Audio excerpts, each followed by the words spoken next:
I've heard the term production values many times over the years. What are yours? My production values are to keep things as natural as possible. I'm not a big fan of over-processing things, and I like to make the band sound like the band. The thing is, when you go, like if you go to a gig, you've got a loud drum kit, like monstrous guitar amps blaring at you. Like when you put on a CD, you don't have that.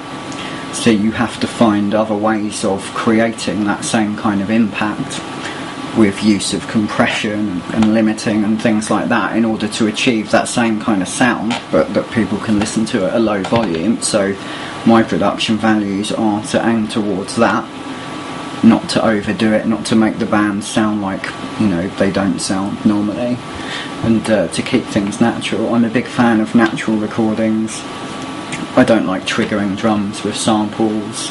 I don't like tons of effects. I mean, it depends on the band. Like a band like Foria or The Ambience, a band from Medway that I've been working with, are very textual, and they use a lot of reverbs and things like that. But they use those live, and it still sounds like them, even though the record's smothered in reverbs and delays and whatever. It still sounds like the band. So I just like the band to sound like the band. And I'm not a fan of sort of massive studio productions, and I don't like many records that have that kind of thing, with a few exceptions. So yeah, I'd say to keep it natural. That's my production value. So on that note, what advice would you give aspiring producers? It depends really. Like, it depends if they want to make recordings like mine.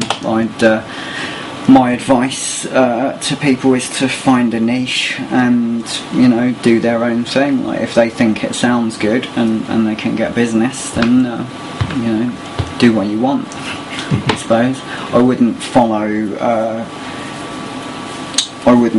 the guidelines of a lot of these sort of textbooks and college courses and things like that. I get people coming in here sort of measuring with a ruler the distance between the snare drum and or the bottom of an overhead mic and the bell of a cymbal and all that kind of stuff. My advice would be experiment, find a way of working that you like.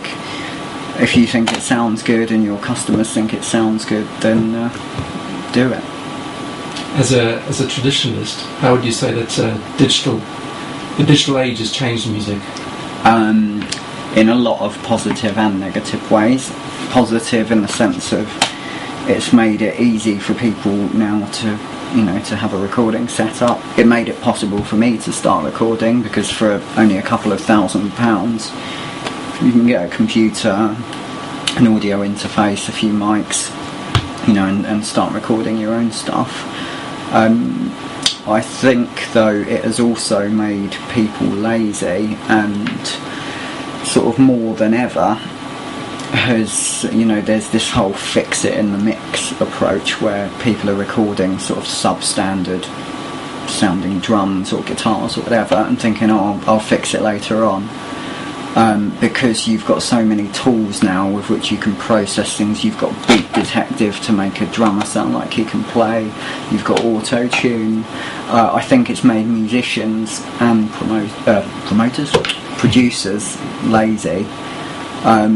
It's handy to have those tools, but I've had people come in who are sort of, that take wasn't great, but you can fix it, can't you? Or there's a few flat notes there, but you can just auto-tune them. And I feel that a lot of people make less effort now because they know they've got all these tools at their disposal, but at the end of the day it's unnatural to do that. They have to live with it, knowing that in actual fact they didn't play that well. It eats into their session time. Time we could be spending making things sound good is spent on tuning out of tune singers or editing people's guitar parts or drums. So I think it's got its positives, it's got its negatives. I think personally that the best medium, especially for the way I work, is to record digitally but have some decent analog outboard, to track through an analog desk like this. And I like the sound of mixing on this desk. it's not just the tape that gives that analog sound that people like. You know, it's a number of things. It's the components that the signal goes through to get to the recording medium. It depends on the producer's ears as well. Like, I've always liked the analog sound, or you know, the sound of older records, so I aim to make my mixes sound like that anyway. And you know, you can use a digital format in order to achieve that sound if you know what you're working towards. So yeah, it's got its positives, negatives, I suppose, like everything.